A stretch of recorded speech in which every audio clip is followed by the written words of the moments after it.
주 예수 그리스도의 은혜와 하나님의 사랑과 성령의 크신 인도하심이 여러분과 여러분 가정에 늘 충만하시기를 기도합니다. 3회 교회 교우들은 아니라는 것을 전제로 하고 드리는 말씀입니다. 저녁에 퇴근하고 들어오는 남편들이 집에서 일하고 있었던 아내들에게 보통 뒹굴뒹굴 집에서 쉬고 있는 줄 알고 하루 종일 뭐 하고 있었냐 하고 그렇게 착각해서 얘기하는 경우들이 많이 있을 수 있습니다. 집에서 하는 가사 노동은 마치 거저되는 것처럼 생각하기 쉽기 때문입니다. 해도 별로 티도 나지도 않고 해도 그만 안 해도 그만인 것 같고 계속해서 해야 되는 것이 가사 노동입니다. 보통 여성들이 많이 담당하게 되는 그런 가사 노동이나 육아라는 것이 강도도 높고 그리고 지속적으로 해야 되는 반복 노동임에도 불구하고 금전으로 환산되지 않습니다. 그렇죠? 그래서 마치 그 일들은 별로 중요해 보이지 않습니다.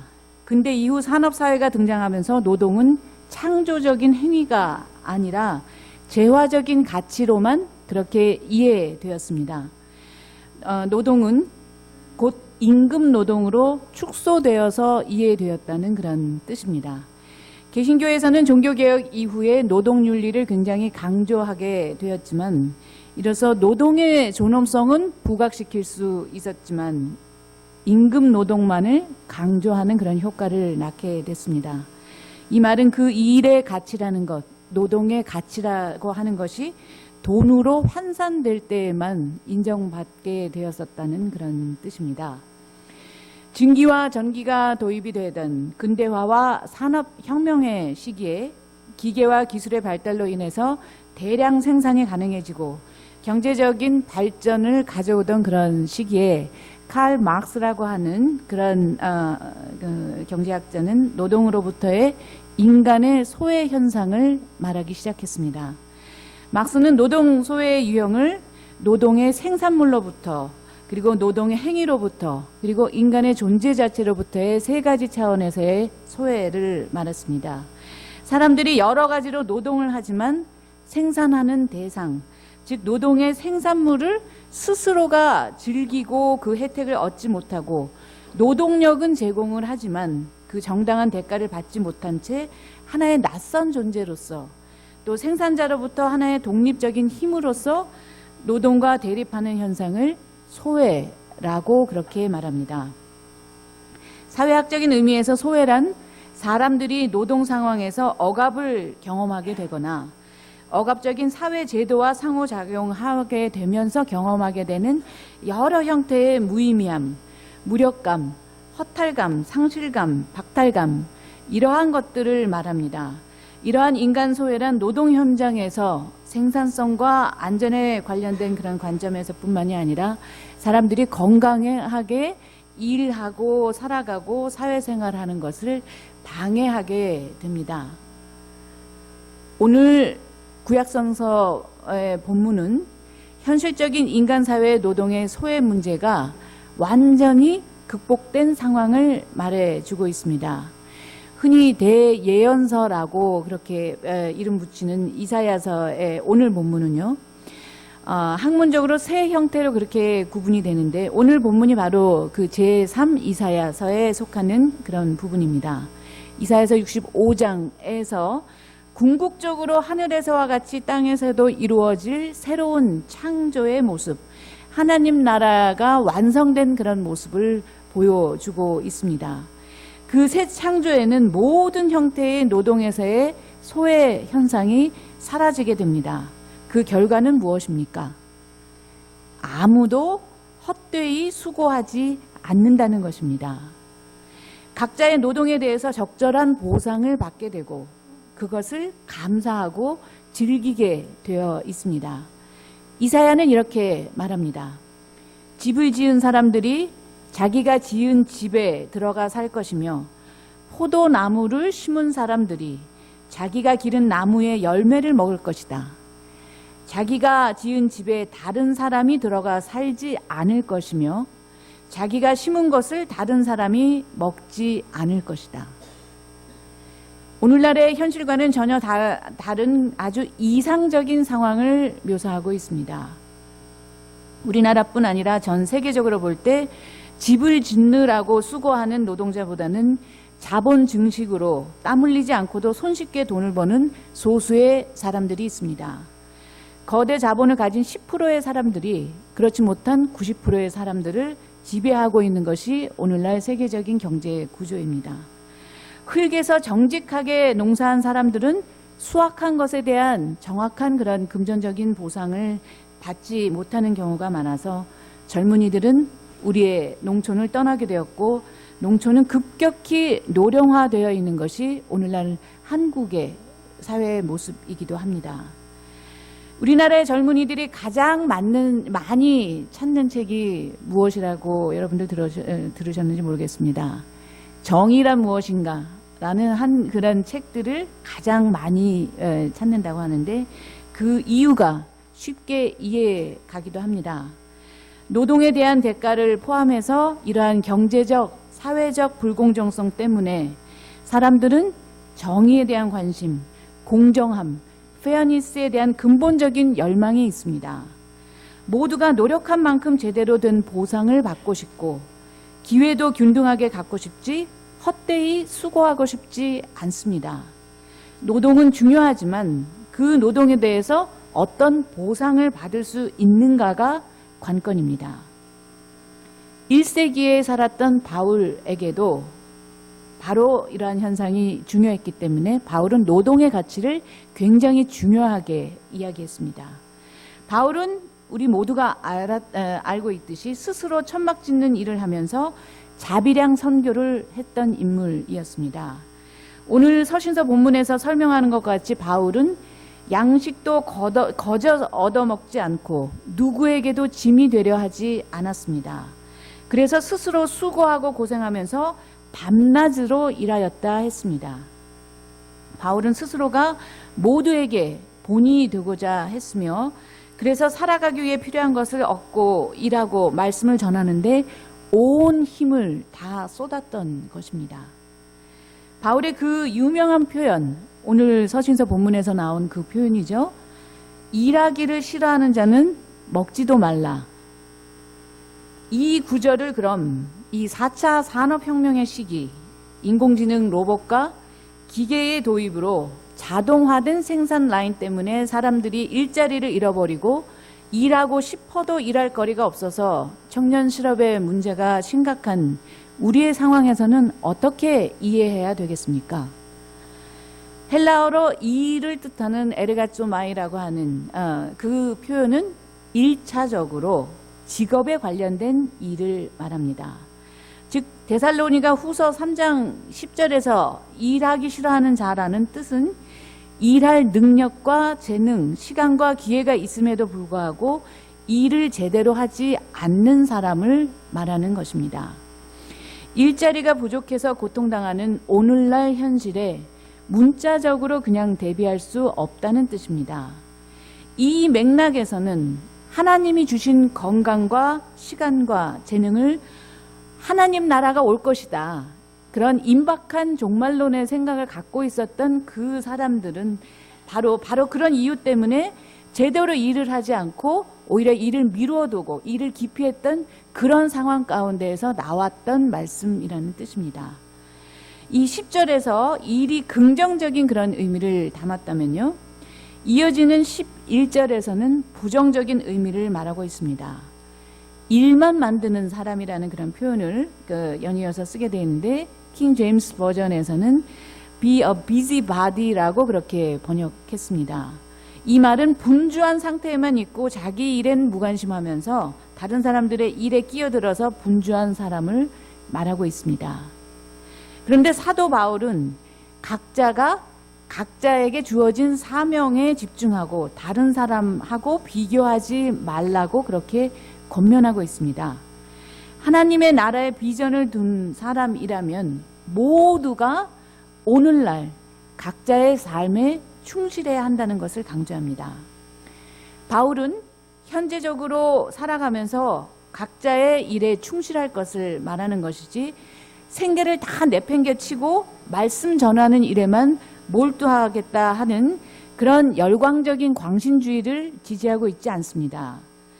하나님이 우리 각자에게 부여하신 소명을 우리의 일상적 삶 가운데에서 풀어내고 감당하는 것, 그 자체가 하나님께 영광을 돌리는 것입니다. 그것이 우리가 현재적으로 할 일입니다. 궁극적으로 우리는 하나님 나라에 대한 비전을 품고 살아가는 신앙인들입니다. 그리고 우리에게 진정한 생명을 허락하시고자 하시는 예수의 몸과 피를 나누는 성례전은 그 하나님 나라의 잔치를 미리 맛보는 것입니다. 그 비전을 마음에 품은 사람이라면 우리의 일상적 삶의 모습은 늘 하나님 나라를 증언하는 그러한 사람의 자세여야 할 것입니다. 오늘 누가복음서의 본문에서 예수께서는 제자들에게 재난의 징조뿐만이 아니라 세상의 권력 앞에 끌려갈 것까지도 그렇게 말씀하십니다. 로마의 식민 지배 체제 안에서 기독교라는 종교가 아직 허용되지 않았던 상황이었습니다. 바로 그러한 상황에서 예수를 그리스도로 고백한다는 사실 자체가 아주 큰 죄목이 되었던 그런 시절에 예수께서 말씀하셨던 것입니다. 그런데 예수께서는 그렇게 끌려가더라도 그것 자체를 오히려 증언의 기회로 삼을 수 있다고 격려해 주십니다. 위기의 상황을 기회로 만들 수 있다는 큰 위로의 말씀이십니다. 그리고 그러한 세상 권력 앞에 서게 되더라도 위축되지 말고 무슨 말을 어떻게 해야 될 것까지도 염려하지 말라라고 그렇게 위로하십니다. 적대자들이 맞서거나 반박할 수 없는 논리와 지혜를 그 입술에 부어주시겠다라고 그렇게 약속하셨습니다. 이 얼마나 강력한 위로의 말씀입니까? 예수께서는 더 나아가서 예수의 이름 때문에 미움을 받더라도 머리카락 하나도 잃지 않을 것이며 진정한 생명을 얻는 놀라운 보상을 주신다는 약속을 주셨습니다. 그 옛날 이사야 선지자를 통해서 들려진 말씀, 새 하늘과 새 창조에 대한 그 비전이 예수에게서 다시 강조되고 구체화된 것입니다. 내가 새 하늘과 새 땅을 창조할 것이니 이전 것들은 기억되거나 마음에 떠오르거나 하지 않을 것이다. 그러니 너희는 내가 창조하는 것을 길이길이 기뻐하고 즐거워하라. 바로 그 예루살렘 도성에서 행복을 누리고 기쁨에 찬 백성으로 살라라고 하는 것, 바로 그것이 궁극적으로 우리에게 보여주신 새 하늘과 새 땅의 그 모습입니다. 그 아름다운 하나님 나라에서 우리가 살아갈 수 있는 그 약속을 우리 모두가 보장받았습니다. 그 날이 오면 이사야의 표현입니다. 이리와 어린 양이 함께 풀을 먹으며 사자가 소처럼 여물을 먹으며 뱀이 흙을 먹이로 삼을 것이다. 나의 거룩한 산에서는 서로 해치거나 상하게 하는 일이 전혀 없을 것이다. 그 하나님 나라가 하늘에서와 같이 이 땅에 이루어질 것을 우리는 소망합니다. 그리고 그 하나님 나라에 우리가 시선을 고정함으로써 오늘 우리의 땅에서의 삶을 되돌아보게 됩니다. 오늘 우리는 그 무엇을 위해 분주합니까? 오늘은 한 해 동안 우리가 수고한 것을 되돌아보는 추수감사절입니다. 계절의 변화와 자연이 주는 치유의 혜택을 고스란히 느끼면서 신앙생활할 수 있는 그런 특권을 부여받은 우리로서는 더 감사함의 표현이 진하게 나올 수밖에 없을 것입니다. 한 해 동안의 열매와 결실을 우리는 오늘 제단에 바치고 장식했습니다. 많은 분들의 노동과 땀, 하나님이 허락하시는 태양과 단비의 조화로운 결합체가 우리 삼회교회 제단을 이렇게 아름답게 장식했습니다. 오늘 처음 교회에 나오신 분들이 굉장히 많이 있으신 것 같은데 바로 옆에 있는 삼회 농장밭에서 주로 키운 것들이 여기 장식되어 있는 겁니다. 물론 다른 밭에서 가져온 것도 조금 더 보완이 됐기는 합니다만, 예수께서는 오늘 누가복음서에서 아름다운 돌과 봉헌물로 꾸며놓고 엄청난 규모로 건축되어 있는 예루살렘 성전에 감탄하는 제자들에게 하나님의 심판의 때가 임할 것임과 성전 파괴의 예언을 말씀하고 계셨습니다. 그래서 예루살렘이 성전이 돌 하나도 돌 위에 남지 않고 무너질 날이 올 것이다 라고 그렇게 말씀하셨습니다. 그 예루살렘 성전이란 무엇입니까? 예수께서 언급하시던 예수 당시의 예루살렘 성전은 기원전 19년경에 헤롯 대왕이 다시 세웠던 거대한 건축물이었습니다. 헤롯은 그 이전에 있던 것보다 2배 더 크게 그 성전을 지었습니다. 오늘 누가복음서 본문은 그 성전의 아름다움과 그 웅대함을 이야기하고 있습니다. 이 예루살렘 성전 자체는 아주 빨리 한 1년 6개월 정도 그런 건축 기간이 소요됐다고 하는데요. 그리고 난 뒤에 성전 바깥 마당과 장식들을 포함해서 약 60여 년 넘게 계속해서 성전이 지어지고 있었던 상황이었습니다.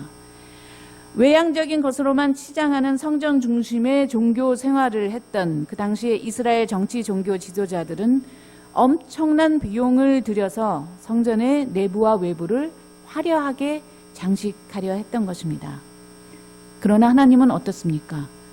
그러한 외형적인 것을 중시하는 예배가 최선의 것이 결코 아니라고 보셨습니다. 이 헤롯 성전은, 이 예루살렘 성전은 완성된 후 거의 10년이 지나기도 전에 70년 정도 되었던, 서기 70년 정도 되었던 그 시기에 로마 군대의 침략을 받아서 무너지게 되었습니다. 이렇게 해서 예수의 성전 파괴 예언은 실제로 로마의 디도 장군에 의해서 그대로 성취되게 됩니다. 예루살렘 성전이 불타면서 금으로 장식된 화려한 내부가 타버리면서 금도금 장식이 그 돌 틈 사이로 흘러들어갔고 그것을 나누어 가지려고 병사들이 다 약탈해 가면서 결국 예루살렘 성전은 예수께서 말씀하셨던 대로 돌 하나에 돌 하나도 남지 않게 다 그렇게 망가지게 되었던 것입니다. 로마 군대는 이 건물을 파괴하고 부분적으로 약탈한 그 비품들을 로마에 전시하러 가져갑니다. 이후 로마의 개선행전 마차에 실려진 그런 전리품들, 그리고 그 군대, 로마 군대 위용과 예루살렘 방화 사건에 대해서 전해주고 있는 역사가 요세푸스의 기록에 의하면 그 예루살렘 성전이 얼마나 웅장하고 아름다웠던 것을 우리에게 짐작하게 해줍니다. 그런데 우리가 하나님을 진정으로 사모하고 예배하기 위해서는 그렇게 화려한 성전이 필요한 것이 결코 아닙니다. 진정한 예배의 장소는 겉으로 드러난 그러한 화려움, 그렇게 치량된 곳이 결코 아닙니다. 특별히 개혁교회의 전통은 공간적인 장소에 치중하는 것이 아니라 진정으로 예수와 함께하는 공동체를 만들어내는 것을 중요시합니다. 내 이름으로 두셋 모여도 나 거기 있겠다 라고 하는 것이 개혁 전통이 말하는 교회론의 핵심입니다. 기회가 좋건 안 좋건 하나님의 사랑을 증언하면서 그것을 우리의 일상 가운데에서 풀어내는 것이 진정으로 우리가 주일의 예배뿐만이 아니라 평일의 예배로도 우리가 신앙생활을 할 수 있는 것으로 이어질 수 있습니다. 우리 자신이 곧 하나님의 성전이 될 수 있습니다. 우리의 몸이 곧 하나님이 거하시는 성전이 될 수 있습니다. 우리는 세워졌다 무너질 예루살렘 성전이 아니라 무너지지 않을 성전을 세워야 할 것입니다. 우리의 몸을 귀하게 여기고 우리가 사용하는 말이나 우리의 모든 삶의 행적들이 하나님께 영광을 돌리는 것이 되어야 할 것입니다. 여러분들이 살고 계시는 그 삶터와 일터, 바로 그 장소가 곧 삼위교회 공동체를 드러내는 장소입니다. 우리가 한 해를 돌아보는 오늘 여러 가지의 감사의 제목들이 이 시간 떠오르실 것입니다. 혹시 바깥에서 메모지에 감사 제목 다 적으셨습니까? 적지 못하신 분은 나중에라도 적으셔서 앞에 제단에 장식할 테니까 적어 놓고 오늘 교회를 떠나시게 되기 바라겠습니다. 우리가 숨 쉬고 호흡하는 것 그 자체가 은혜입니다. 농장에서 파종하고 가꾸고 김매고 결실을 보게 되었던 분들은 자연 안에서 느끼는 그 풍성한 은혜에 더욱 감사함이 커질 것이라고 생각됩니다. 가끔 나눔 농장이라고 하는 그 팻말 때문인지 수확물을 털어 가시는 분들, 그리고 심지어는 꽃들을 파가시는 분들, 그리고 언제부터인가 새롭게 등장해서 정기적으로 식사를 하고 가는 이 고라니 식구들, 이런 일들이 있어서 문제이긴 하지만 그렇지만 이 파종 이 농장을 통해서 우리가 느끼는 감사함은 우리 모두에게 전해진다고 생각을 합니다. 그 누가 수고한 것을 제대로 인정받지 못하고 헛수고하고 싶겠습니까? 우리 모두는 우리가 노력한 것에 대해서 정당한 대가를 기대합니다. 그런데 우리는 하나님의 때를 잘 모르기 때문에 우리가 생각한 시간의 단위 안에서 그 결실을 찾아보기 힘든 때도 있을 것입니다. 좋은 일을 하려고 무척 노력했는데 그 결과가 정반대로 혹은 전혀 기대할 수 없는 모습으로 드러날 수도 있겠습니다. 바울도 그러한 경험이 풍부했던 모양입니다. 그래서 바울은 뭐라고 했습니까? 오늘 바울의 서신서의 마지막 부분에 나오는 선한 일을 하다가 낙심하지 마십시오. 선한 일을 하다가 낙심하지 마십시오. 바로 그 당부를 데살로니가 교회의 사람들에게 전하고 있는 것입니다. 그 당부가 데살로니가 사람들뿐만이 아니라 삼회교회의 우리에게도 하는 당부처럼 들리는 것 같지 않으십니까? 내일 일은 우리가 알 수 없습니다. 오늘을 살아가는 우리는 이 순간 지금 여기에서 최선을 다할 뿐입니다. 그러나 근시안적으로 내일 일을 염려하는 것이 아니라 먼저 하나님의 의를 구하면서 오늘에 충실을 하자는 것입니다. 미국의 루스벨트 대통령의 부인 엘레노아 루스벨트는 이렇게 표현했습니다. 어제는 역사이고 내일은 미스테리이며 오늘은 뭡니까? 오늘은 선물이라고 말입니다. Yesterday is history, tomorrow is a mystery, today is a gift. Gift of God, which is why we call it the present. 굉장히 아름다운 그런 표현 아닙니까? 우리가 살든지 죽든지 그 어떤 권세도 우리를 하나님의 사랑으로부터 끊어낼 수 없습니다. 우리에게 생명을 허락하시는 그분의 놀라운 은총의 힘이 여러분의 일상을 감싸셔서 건강하게 일하며 살아가실 수 있기를 간절히 기도합니다. 그리고 그 감사함을 삼회교회 여러분들의 삶의 모든 공간 안에서 충분하게 표현하는 그런 일상 되시기를 간절히 기원합니다. 아멘. 함께 묵상기도 드리시겠습니다.